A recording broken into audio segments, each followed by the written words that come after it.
இந்த வீடியோவில் நம்ம எதை பற்றி டிஸ்கஸ் பண்ண போகிறோம்னா கேன்வா அப்படின்ற சாஃப்ட்வேரை பயன்படுத்தி எப்படி தமிழ் ஃபாண்ட் ஸ்டைலை வந்து சேஞ்ச் பண்ணுறது அதை பற்றி பார்க்க போகிறோம்.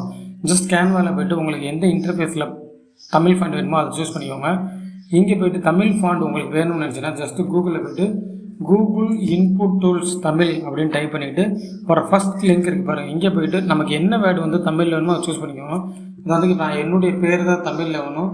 ஸோ ஜஸ்ட் நான் விவேக் குமார் அப்படின்னு நமக்கு என்ன வார்த்தை வேணுமோ விவேக் குமார்னு டைப் பண்ணால் விவேக் குமார்னு வந்துடும். உங்களுக்கு எது வேணுமோ அதை அப்படியே இங்கிலீஷ்லேயே டைப் பண்ணாலும் அது உங்களுக்கு தமிழில் கிடச்சிடும். ஓகேங்களா? ஜஸ்ட் இந்த லெட்டரை வந்து காப்பி பண்ணிக்கிறேன்.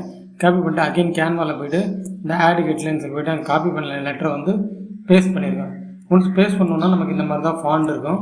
ஸோ இப்போ இந்த ஃபாண்ட் ஸ்டைலில் வந்து சேஞ்ச் பண்ணணும் அப்படின்னு நினச்சின்னா ஜஸ்ட் இந்த லெட்டர்ஸ் மேலே கிளிக் பண்ணிவிட்டு இந்த வரைக்கும் பாருங்கள் ஃபாண்டுன்னு சொல்லிட்டு கேன்வா ஃபேன்ஸ்ன்னு இருக்கா, இதை கிளிக் பண்ணிக்கோங்க. கிளிக் பண்ணிங்கன்னா இந்த மாதிரி ஏகப்பட்ட ஃபாண்ட்ஸ் வரும்.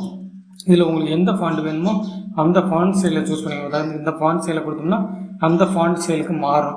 இப்போ இதை கொடுத்தோன்னா இதை இருக்க ஃபாண்ட் ஸ்டைலுக்கு வந்து மாறும். இந்த மாதிரி ஏகப்பட்ட ஃபாண்ட் ஸ்டைல்ஸ் வந்து ஃப்ரீயாகவே நிறையா கொடுத்துருப்பாங்க. அதை செலக்ட் பண்ண இங்கே ஃபாண்ட் ஸ்டைல் வந்து மாறிக்கிட்டே இருக்கும். ஓகேங்களா? மாறுதுங்களா? இதில் உங்களுக்கு எந்த ஸ்டைல் பிடிச்சிருக்கோ அந்த ஸ்டைலை வந்து நீங்கள் சூஸ் பண்ணிக்கலாம். நீங்கள் கேன்வா ரிலேட்டடாக நிறையா கற்றுக்க நினச்சேன்னா அரௌண்ட் கேன்வா கிட்ட 100+ வீடியோஸ் கிட்ட அப்லோட் பண்ணியிருக்கோம். இந்த பிளேலிஸ்ட்டை செக் பண்ணுங்கள். லிங்க்கு கீழே டிஸ்கிரிப்ஷனில் கொடுக்குறேன். இந்த வீடியோஸ் வேல்யூபுல்லாக இருந்துச்சுன்னா இந்த வீடியோவை லைக் பண்ணிக்கோங்க. தேங்க்ஸ் ஃபார் வாட்சிங்.